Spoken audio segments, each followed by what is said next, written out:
Hi, I'm Rachel Duke, Rare Books Librarian at Florida State University. I'd like to introduce you to a manuscript in FSU's Special Collections and Archives, which goes by the short title Annulus Nuptialis. In recent years, I've been working to solve a few mysteries regarding this book's provenance and its journey to Florida State. This small, late 15th century Italian manuscript's content is unique. In this Latin dialogue, two sisters, Simona and Felix, express doubts about their suitability for their position as brides of Christ. The mater, Scholastica, both their biological and professional mother, arrives to assure them, provide exempla, and perform an exhortation on the love of the heavenly bridegroom. The manuscript's hand, language, binding, and content all seem to confirm the catalog record's listed origins, but narrowing or upholding provenance details by ownership markings is out of the question, as they have been expunged. The bottom right corner of the illustrated incipit leaf evinces an attempt at washing away evidence, with a clear turn to excision when erasure was impossible.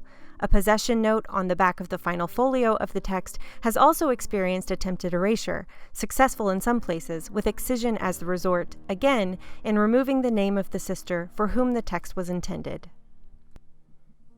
Erasing or slicing away identifying information was not uncommon in the centuries that followed the time of this manuscript's production. In their afterlives, texts were physically altered and reclaimed for new owners. However, this erasure on the incipit page calls to mind the tendency for libraries in later centuries to stamp pages bearing illustrations. The attempted washing appears to have pushed a pigment through to the following page, and the shape and color of that pigment is in line with Northern Italian library stamps. There is a possibility, then, that these interventions occurred much later.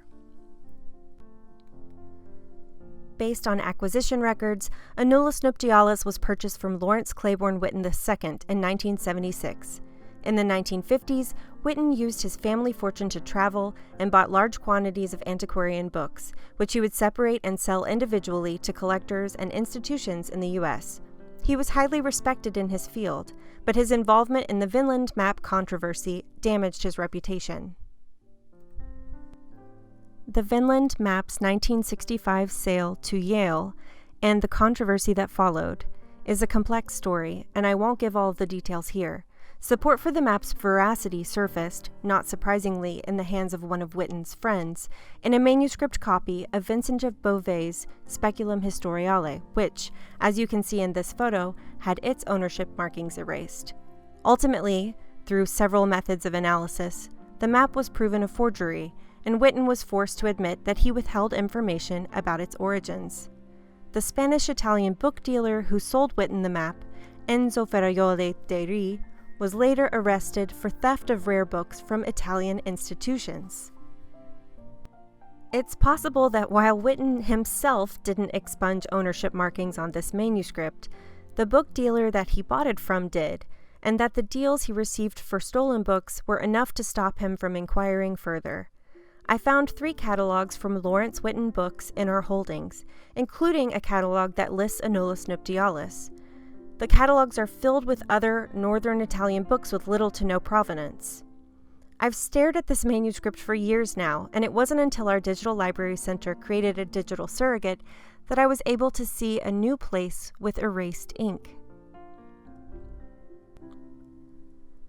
The possession note reads, Questo libro è del convento delle blank ad uso suora blank. Based on the content of the manuscript, I've developed a few hypotheses for possible convents that might have once housed this text. Using one of our ELMO document cameras, which have a 288 times total zoom lens and a simple black light, I was able to recover this text in the past week. I am hopeful that, with further research, I may be able to provide more specific context for this text's creation. Annulus Nuptialis and its fragmentation is emblematic of an obstacle in our discipline, as we attempt to stitch together histories lost not only to time, but to deliberate human intervention. For more information or to contact me, please see the description box below. Thank you.